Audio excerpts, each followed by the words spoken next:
ورحمة الله وبركاته.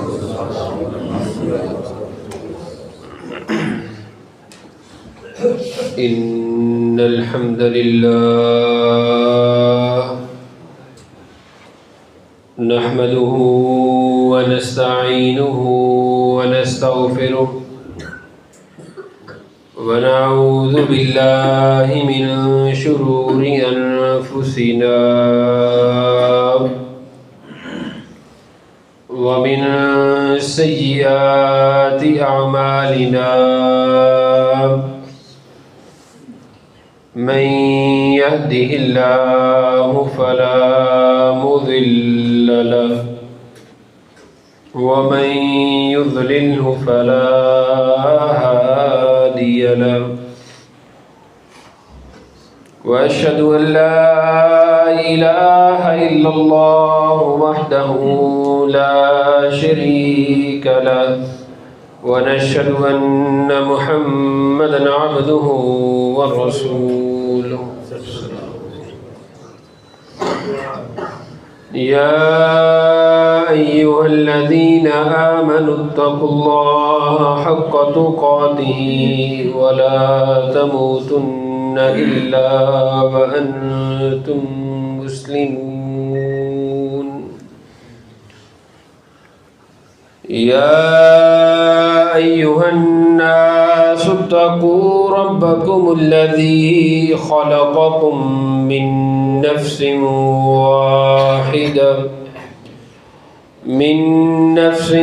واحدة وخلق منها زوجها وبث منهما رجالا كثيرا ونساء واتقوا الله الذي تساءلون به والأرحام إن الله كان عليكم رقيبا يا أيها الذين آمنوا اتقوا الله وقولوا قولا سديدا يصلح لكم أعمالكم ويغفر لكم ذنوبكم ومن يطع الله ورسوله فقد فاز فوزا عظيما أما بعد فإن أصدق الحديث كتاب الله وأحسن الهدي هدي محمد صلى الله عليه وسلم وشر الأمور محدثاتها وكل محدثة بدعة وكل بدعة ضلالة وكل ضلالة في النار رب اشرح لي صدري ويسر لي أمري واحلل عقدة من لساني يفقه قولي اللهم انفعنا بما علمتنا وعلمنا ما ينفعنا وزدنا علما ربي أوزعني أن أشكر نعمتك التي أنعمت علي وعلى والدي وأن أعمل صالحا ترضاه وأصلح لي في ذريتي إني تبت إليك إني من المسلمين فأعوذ بالله السميع العليم من الشيطان الرجيم بسم الله الرحمن الرحيم وراودته التي هو في بيتها عن نفسه وغلقت الأبواب وقالت هيت لك قال معاذ الله إنه ربي أحسن مثواي إنه لا يفلح الظالمون.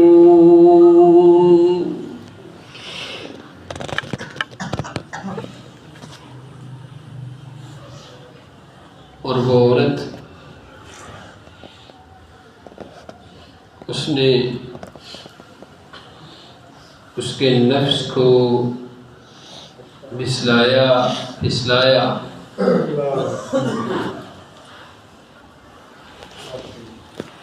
اپنے گھر کے اندر وغلقت الابواب، دروازے بند کر دیے، وقالت حیت لک، اور کہنے لگی جلدی آگے بڑھ، میرے پاس آ.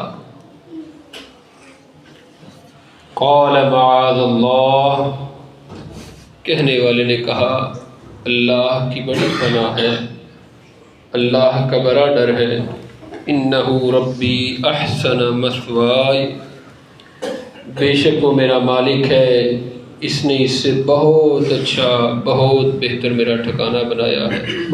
انہ لا یفلح الظالمون، بلا شبہ یقیناً حقیقتاً اللہ احکم الحاکمین نے کہا ظالم لوگ کبھی بھی فلاح نہیں پاتے. ہر قسم کی حمد و ثنا، حاجات، تمنائیں، دعائیں، گزارشات اللہ وحدہ لا شریک لہ کے لیے ہیں، جو ایک اکیلا اس پوری کائنات کا خالق ہے، مالک ہے، رازق ہے، داتا ہے، دستگیر ہے. وہ وحدہ لا شریک ہے، اس جیسا نہ کوئی مالک تھا نہ کوئی مالک ہو سکتا ہے. انگنت لا تعداد بے شمار بے حد و حساب درود و سلام ہوں امام الانبیاء سید الانبیاء نبی آخر الزمان سرور کونین احمد مجتبیٰ محمد مصطفیٰ صلی اللہ علیہ وآلہ وبارک وسلم کی ذات اقدس مطہرہ پر، کہ جن کی شب و روز کی محنتوں، کوششوں، کاوشوں کے بعد آج میں اور آپ دین اسلام کی چھتری تلے بیٹھے ہیں.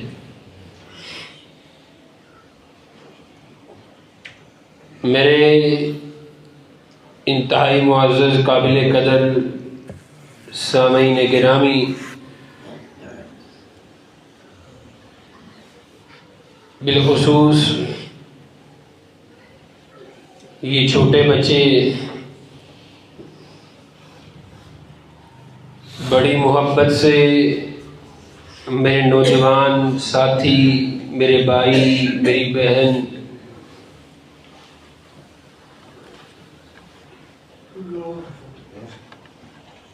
اس وقت اس معاشرے کے اندر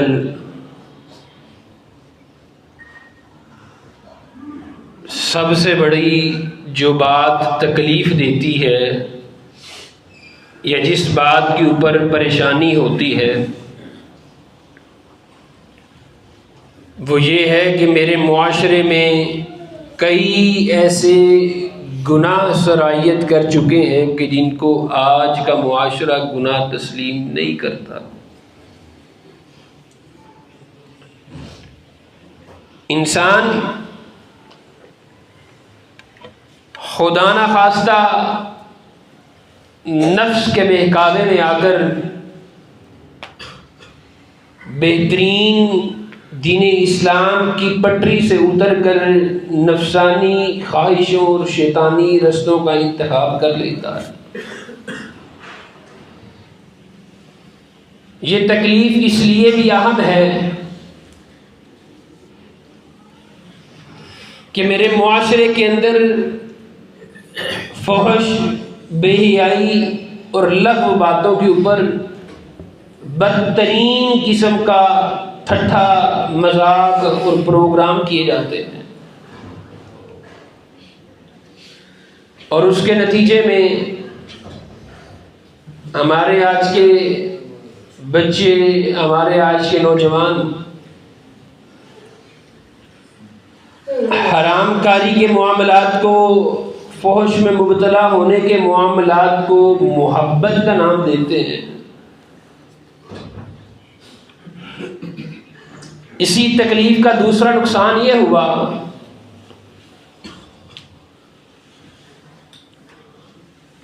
کہ میرے معاشرے کا نوجوان، بالخصوص نوجوان اور بالخصوص وہ جو جوانی گزار کر بڑھاپے کی عمر کو جا رہے ہیں، وہ طبقہ کہ جو دین اسلام اور شعائر اللہ سے دوری اختیار کیے ہوئے، اس طبقے نے الیاذ باللہ من ذالک آج کے دور میں زنا کو چوائس اور اپنی انتخاب کا کہہ ڈالا۔ یہ تکلیف اس لیے بھی اہم ہے کہ میں نے اس معاشرے کے اندر بے حیائی، فحاشی کو آزادی کے نام سے منسوب کرتے ہوئے ہر قسم کی حدوں کو پناہ دے دیکھا۔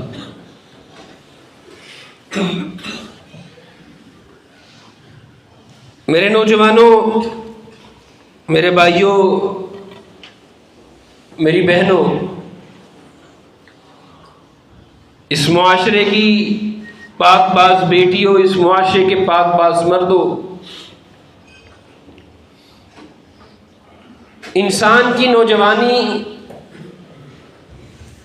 جس کو ہم ٹین ایج کا نام دیتے ہیں، 13 سے لے کر 13 سال سے لے کر 19 سال تک کی جو زندگی ہے،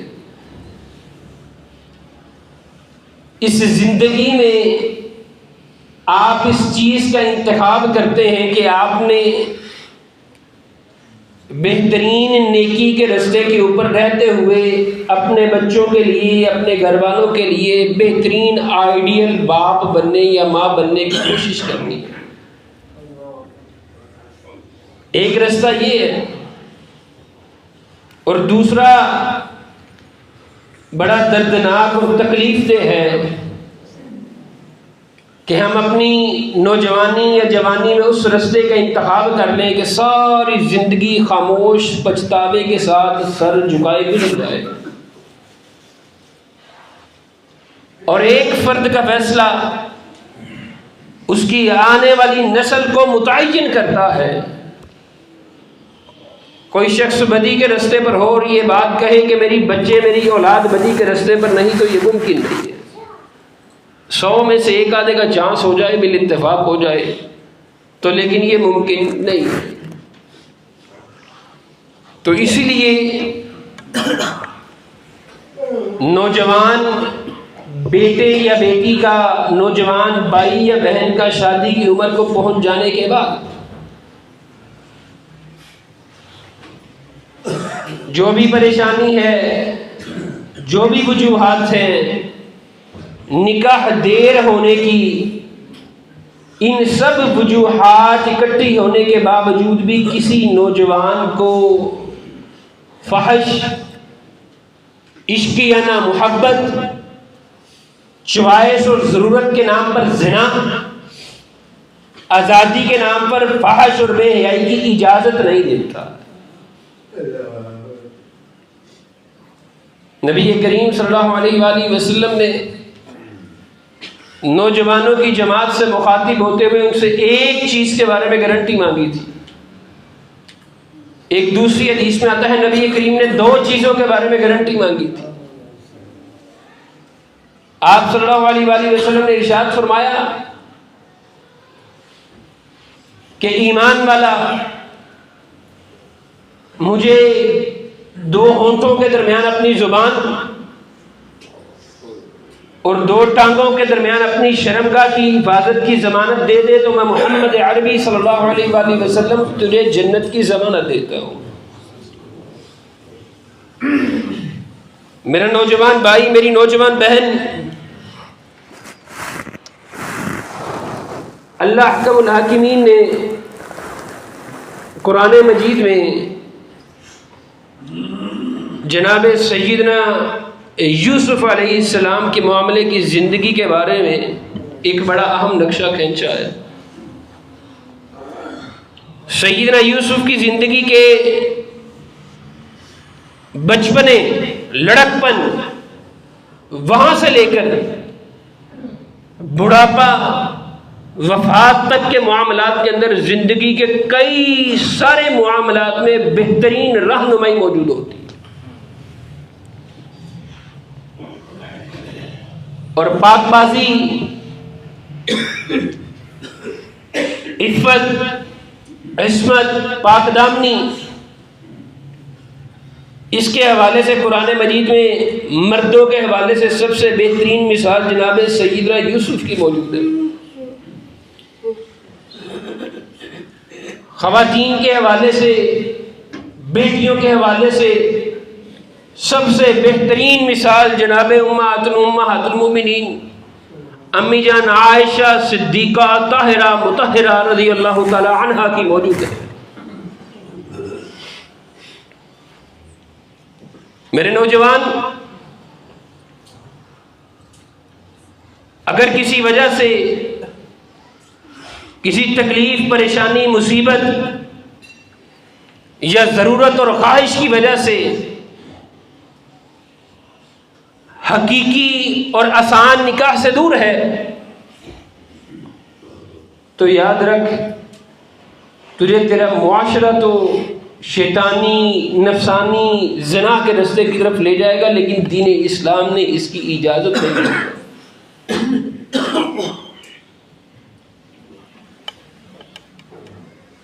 عزیز مصر کی بیٹی، بیوی، منصب بھی ہے، جاہ و جلال بھی ہے، خوبصورتی بھی ہے،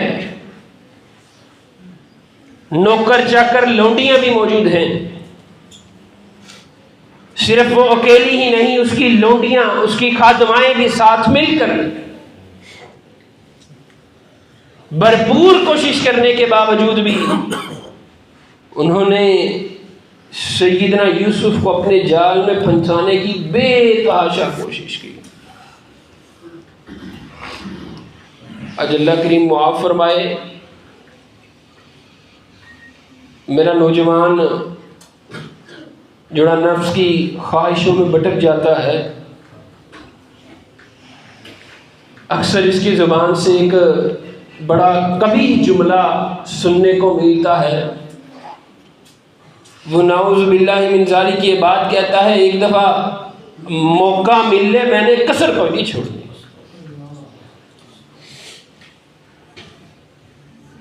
اٹھائیے قرآن مجید، کھولیے 12واں سپارہ۔ پاک بازی مردوں نے سیکھنی ہو، بیٹیوں نے سیکھنی ہو، بچوں نے سیکھنی ہو تو سورۃ یوسف کا مطالعہ کیجیے۔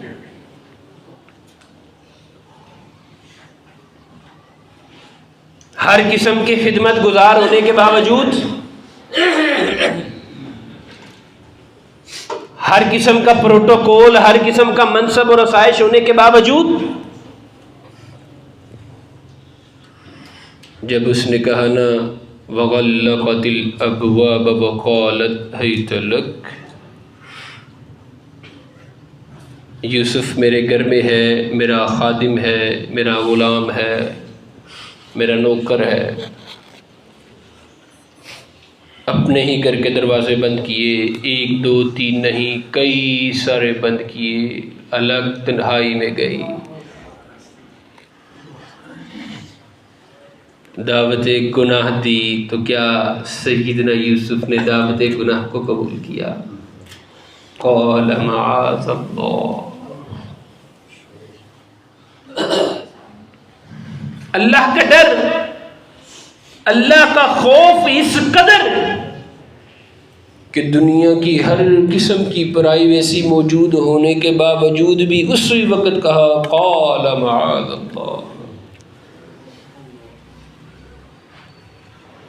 آگے ایک جگہ اللہ کا ملاقمین سے مخاطب ہوتے ہیں، رب السجن، اے میرے رب، یوسف یہ چاہتا ہے کہ اس گناہ اور اس لغزش میں پھنسنے کی بجائے جیل اور قید و بند کی صحبتوں میں رہ لے۔ یوسف کو یہ گوارا ہے، اس گناہ کی طرف نہیں جانا چاہتا۔ میرے نوجوان، تجھے اللہ نے جوانی دی، تجھے اللہ نے بہترین شکل و صورت دیا، بہترین قد کاٹ دیا، بہترین مال و زر دیا۔ آج باپ کے پیسوں کے اوپر ہزاروں روپے کی نشاور چیزیں کھانے کے بعد حرام کاری کے رستے پر جانے سے پہلے سیدنا یوسف کی یہ بات ذہن میں رکھ، قال معاذ اللہ۔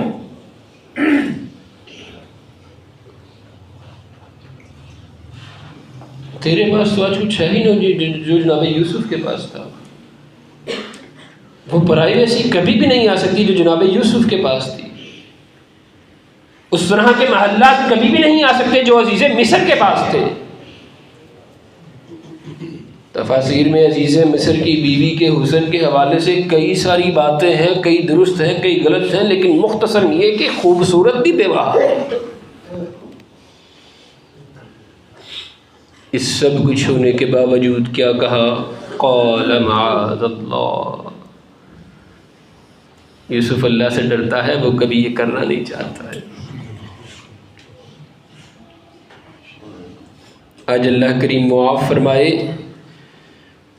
تعلیمی اداروں میں جائیں، دفتروں میں جائیں، ہماری آپ کی بیٹیاں، بہنیں، ہمارے آپ کے معاشرے کا بیٹا، بھائی، وہاں پر دفتر میں، کالجز میں، یونیورسٹیز میں آپس میں ایسے محو گفتگو ہوتے ہیں جیسے اس سے بڑھ کر رشتہ ہی کوئی نہیں۔ اللہ معاف فرمائے۔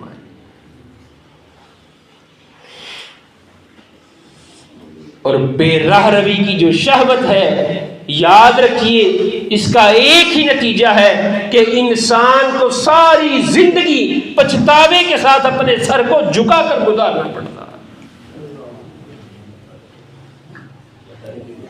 ایک بڑی حقیقت بات ہے، میں دونوں فیملیوں کو ذاتی طور پر جانتا ہوں، شاید پہلے بھی ایک دفعہ گفتگو کی ہو۔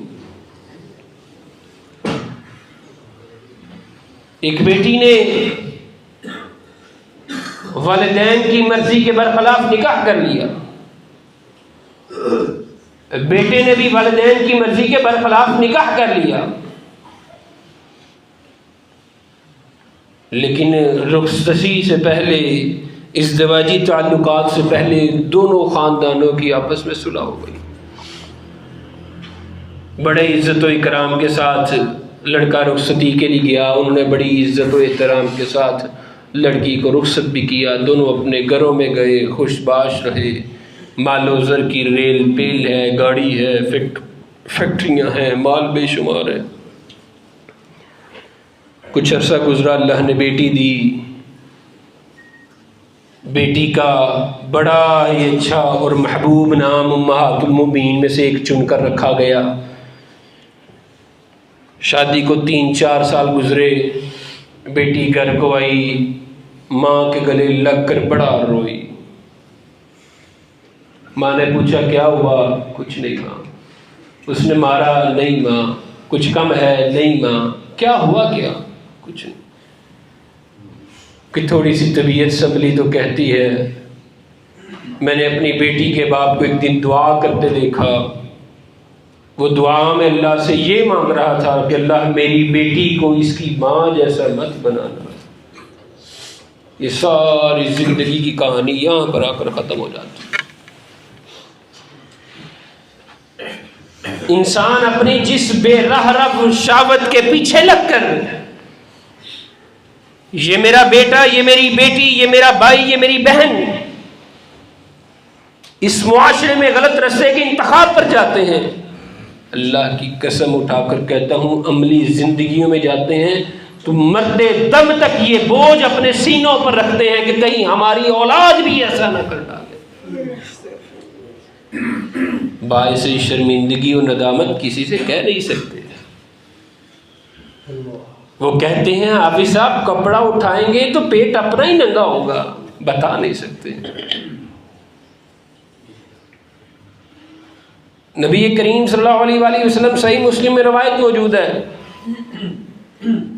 اپنے گھر کے اندر تھوڑا سا بیٹھے اور تھوڑا سا لیٹے ہوئے ہیں، ایک کونی کے سہارے سے تھوڑی سی پنڈلی بھی سائڈ سے نظر آ رہی ہے.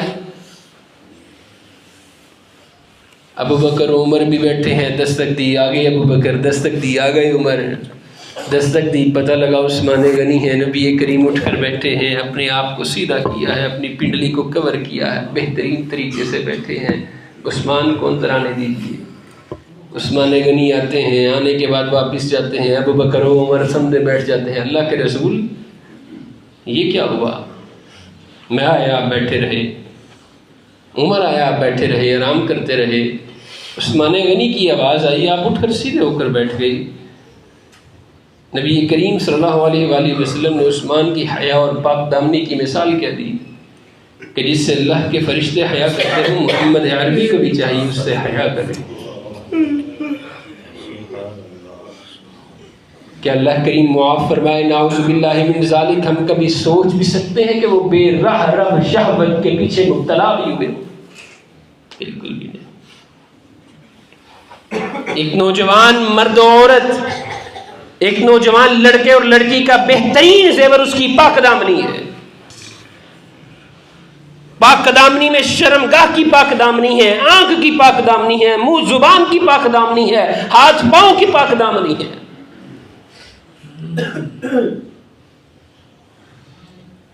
اور ہم توجہ نہیں کرتے. کئی سارے ایسے نوجوان ہیں، اللہ کریم معاف فرمائے، 15 20 22 25 سال تک کے نوجوان ہیں، اتنے برے کاموں میں ملوث ہیں. اللہ نے قوم لوط کو اغلام بازی کی وجہ سے تباہ کر دیا تھا. آج بھی اگر دنیا میں کسی قوم کی تباہ کاری کے نشان موجود ہیں تو وہ قوم لوط ہے. ان میں کیا پائی جاتی ہے؟ 2 نوجوان لڑکے آپس میں بدکاری کیا کرتے تھے. ہم آج بے راہ رو شہوت کے پیچھے ہمارا نوجوان اسی طرح تباہ و برباد ہے. میرے نوجوان، اللہ نے تجھے جوانی دی، خوبصورتی دیا، قد کاٹ دیا، مال و زر دیا، حسب نسب سب کچھ دیا. اس کو بے راہ رو شہوت اور نفسانی خواہشوں کے پیچھے ضائع اور حرام مت کر. آج ایک موقع کی تلاش میں ہوتا ہے. اللہ نے جناب یوسف کے بارے میں بتلایا، کئی تحاشا کوششیں کرنے کے باوجود بھی وہ اپنے مشن میں کامیاب نہ ہوئی، پکڑ کر جیل میں ڈال دیا گیا. وہاں بھی پیغام بھجواتی رہی، یوسف سے کہو ایسے کر لیتے ہیں تجھے جیل سے نکلوا دیتی ہوں. نہیں مانے. اور بے راہ رب شہوت کا جو سب سے پہلا اور بڑا نقصان ہوتا ہے وہ یہ ہوتا ہے کہ انسان اپنے دین کو اپنے ہاتھوں سے لٹا ڈالتا. دین کو اپنے ہاتھوں سے لٹا ڈالتا. تقریباً 678 ہجری کی بات ہے، عبادہ نام کا ایک شخص کا انتقال ہوا. اللہ اکبر. یہ مسلمان ہوا کرتا تھا، اور روم کے علاقے میں جو مجاہدین ہوا کرتے تھے نا، یہ ان کے کیمپ میں شامل ہوا. رومی مجاہدین کے ساتھ ہوا کرتا تھا. کئی مارکوں اور جھڑپوں میں اس نے حصہ بھی لیا. اسی فوجی مارکوں کے درمیان ایک دفعہ اس کی اہل روم کی ایک لڑکی کے اوپر نگاہ ڈالتی. 1 نگاہ، 2 نگاہ، 3 نگاہیں. بات حد سے بڑھ گئی. بات خط و کتابت تک شروع ہو گئی. لیٹر لکھنے تھی، جس کو آج کا نوجوان لو لیٹر جیسی بد تہذیبی کہتے ہیں نا، یہ لو لیٹر جیسی بد تہذیبی اس وقت بھی تھی. 678 ہجری کی بات ہے. اس نے اس کو خط لکھا. خط لکھتے لکھتے بات بڑھ گئی. اس نے کہا میں نے تمہیں حاصل کرنا ہے. اس نے کہا جی اگر مجھے حاصل کرنا ہے تو میں عیسائی ہوں, عیسائی ہونا پڑے گا. یہ جو شہوت کی خواہش ہوتی ہے نا, یہ جو شرمگاہ کا فتنہ ہے, بد نظری کا فتنہ ہے, اس نے کہا بات ہی کوئی نہیں. ان کے علاقے میں دیوار پھیلانگی, اسلام کو چھوڑا, عیسائی ہو گیا. مسلمانوں کو یہ بات پتہ چلی, بڑی تکلیف ان کو. ایک دفعہ مسلمان اس علاقے سے گزر رہے, دیکھا روم کے ایک علاقے کے اندر وہی شخص اسی رومی عیسائی لڑکی کے ساتھ بیٹھا ہے, اور اس کو سوال کرتے ہیں اور تو نے نماز پڑھی, تیری نمازوں کا کیا بنا؟ تو نے قرآن پڑھا, تجھے اتنا اچھا بہترین آتا تھا, کیا بنا؟ تجھے تیرے روزوں نے تیرے ساتھ کیا سلوک کیا؟ وہ کہتے ہیں مجھے نماز یاد نہیں, روزوں کا پتہ نہیں, قرآن کا ذرہ بھی یاد نہیں, ماں سوائے 2 آیات کے, اس کے علاوہ مجھے قرآن کا کوئی ایک حرف بھی یاد نہیں. وہ 2 آیات کون سی ہیں؟ 14واں پارہ شروع ہوتا ہے ربما یود الذین کفروا لو کانوا مسلمین.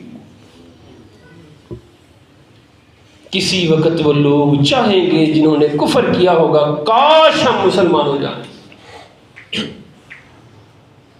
اللہ نہیں چاہتا ہوگا.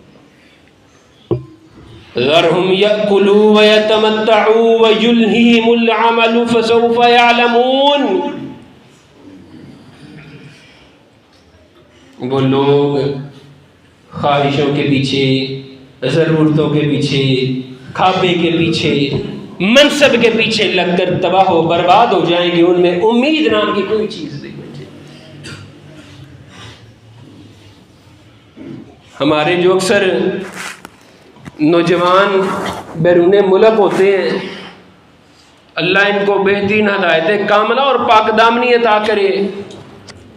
یہ جو والدین خاص طور پر رشتہ ڈھونڈتے ہیں کہ باہر کا لڑکا مل جائے, ریال لائے گا, درہم دینار ڈالر, پارٹی سوکھی رہے گی, بچی کو کوئی کمی نہیں آئے گی.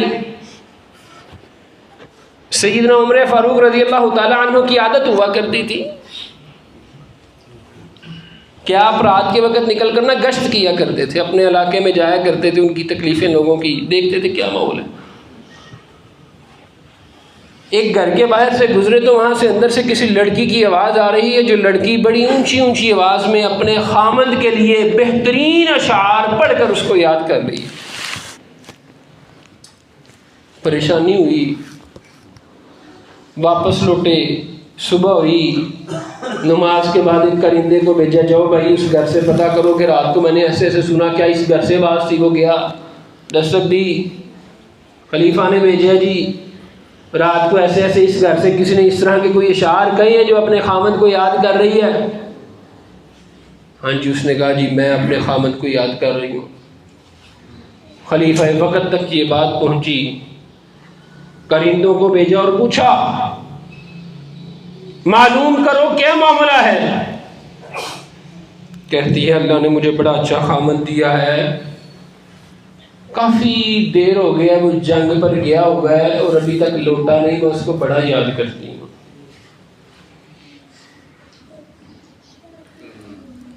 کیا سیدنا عمر فاروق نے اس کو جاڑا؟ یہ کہا کہ بیٹھ جا تجھے اتنی آگ لگی ہے؟ یہ کہا کہ چپ کر جا تجھے جوانی یاد آ رہی ہے؟ کیا یہ کہا کہ جہاد سے زیادہ تو اپنی زندگی کو دیکھ رہی ہے؟ یہ بات ان تک پہنچی تو سب سے پہلے سیدہ حفصہ رضی اللہ تعالیٰ عنہ کے پاس پہنچے اور کہتے ہیں حفصہ مجھے ایک بات بتا,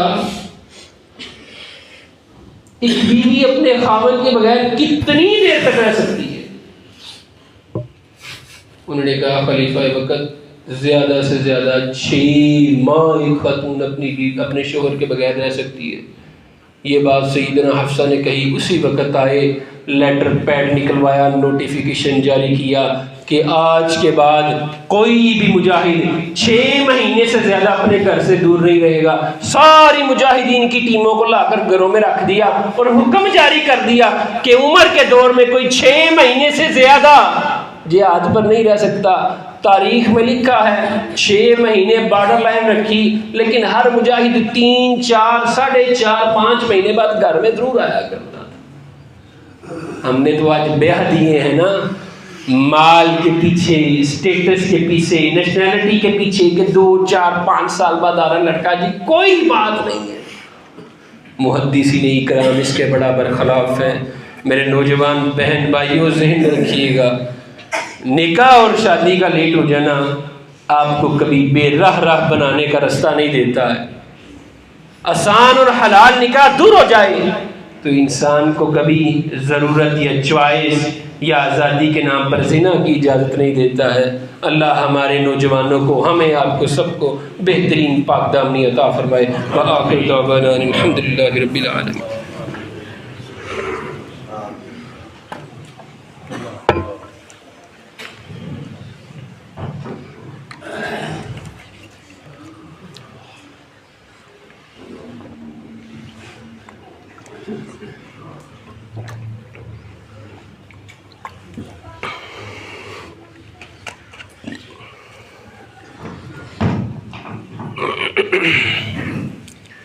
ان الحمد للہ نحمده ونستعینه ونستغفره ونؤمن به ونتوکل علیہ ونعوذ باللہ من شرور انفسنا ومن سیئات اعمالنا من يهده الله فلا مضل له ومن يضلل فلا هادي له واشهد ان لا اله الا الله وحده لا شريك له واشهد ان محمدا عبده ورسوله۔ اللهم صل على محمد وعلى آل محمد كما صليت على إبراهيم وعلى آل إبراهيم إنك حميد مجيد۔ اللهم بارك على محمد وعلى آل محمد كما باركت على إبراهيم وعلى آل إبراهيم إنك حميد مجيد۔ ہم نے باقاعدہ معاشرے کے اندر فحش گوئی کے مختلف ایونٹس رکھے ہوئے ہیں، تقریبات رکھی ہوئی ہیں۔ اسی طرح کی ایک تقریب آج سے 4-5 یوم کے بعد نئے سال کے نام پر ہمارے دائیں بائیں گرد و نواح میں ہوگی۔ ہمارے آپ کے ہاتھ چھوٹے ہیں، ہم اس کو روک نہیں سکتے، لیکن اس قابل تو ضرور ہیں کہ ہمارا آپ کا نوجوان بیٹا بھائی اس تقریب میں جائے گا۔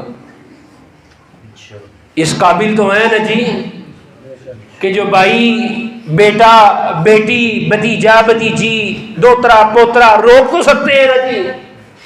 اپنی ذات کی حد تک کوشش کیجئے۔ اللہ کا ملاکمین کو ڈنکے کی چوٹ پر جو ناراض کیا جاتا ہے اس سے پناہ مانگنی چاہیے۔ میرا مالک بڑا غفور رحیم ہے، وہ ہمیں ہمارے گناہوں کے بعد بھی مہلت دیتا ہے، اس جیسا کوئی مالک نہیں ہے۔ مگر نہ یقین مانیے پہلی اقوام میں ایک گناہ ہوا کرتا تھا، اللہ نے نشانی عبرت ہے۔ پیارے حبیب صلی اللہ علیہ وسلم کی دعا ہے، دعا تھی رات کو لمبی لمبی، داروں کی دار رو رہے ہیں، پاؤں سوج گئے ہیں، موٹے ہو گئے ہیں، داڑیاں انسوں سے تر ہیں۔ اما جان کہتی ہیں میں اٹھی، ہنڈیا کی ابلنے کی آواز پیارے حبیب کے سینے سے آ رہی ہے، اور دعا کیا کر رہے تھے؟ یا ربی یا امتی، میرے رب میری امت کے حوالے سے رحم رکھنا۔ آج اس دعا کی بدولت رحم تو موجود ہے، کم از کم اس نبی کی لاج رکھتے ہوئے نیکیوں کا ڈالس بنا دیجیے۔ اللہ ہمیں آپ کو بہترین نیکیوں کے اوپر رکھے، ہر قسم کے فتنے سے محفوظ فرمائے۔ گزشتہ کل ماؤں جیسی نانی جان اللہ کو پیاری ہوئی، دعا فرمائے اللہ ان کو غریق رحمت رکھے۔ ہمارے نمازی ساتھی ہیں عمر فاروق صاحب، ان کی والدہ محترمہ مسز نواب الدین ادیڑ عمری میں بھی یہاں مسجد میں اعتکاف کیا کرتی تھی اوپر خواتین کے ساتھ۔ وہ صبح سحری کے وقت اللہ کو پیاری ہوئی، 3:30 بجے امینہ مسجد کے پاس ان کا جنازہ ہے۔ احباب بآسانی اس جنازے میں شرکت فرمائے، اللہ ان کو غریق رحمت رکھے۔ اللہ کریم بڑے گناہ گار ہیں، خطا کار ہیں، گناہوں کو معاف فرما، غلطیوں کوتاہیوں سے درگزر فرما۔ اللہ ہمارے جو پیارے اس دنیا سے گئے ہیں، اللہ ان کی قبروں کو ٹھنڈا فرما، ان کو جنت کے باغوں میں سے باغ بنا، وارثین کو صبر جمیل عطا فرما۔ آمین کی آواز تھوڑی دھیمی رکھیے۔ اللہ وارثین کو صبر جمیل عطا فرما، دھیمی رکھنی کم، اور جو بیمار ہیں اللہ ان کو شفاء کاملہ عاجلہ عطا فرما۔ اللہ آپ کے پاس بہترین صحت کے معاملات ہیں، اللہ سب کو بہترین صحت کاملہ عاجلہ عطا فرما، ہر قسم کی وبائی بیماریوں سے محفوظ فرما، رزق حلال کی فراخی عطا فرما، رزق حرام سے کوسوں دور لے جا، ہمارے نوجوان بیٹے بیٹیوں کو بہترین پاک دامنی عطا فرما، ان کو آنکھوں کا جھکاؤ عطا فرما، عثمان غنی جیسا حیادار اور عائشہ صدیقہ جیسی حیادار بیٹیاں بنا۔ میرے پیارے مالک ہماری دعاؤں کو قبول فرما۔ سبحان ربک رب العزت عما یصفون وسلام علی المرسلین والحمد للہ رب العالمین۔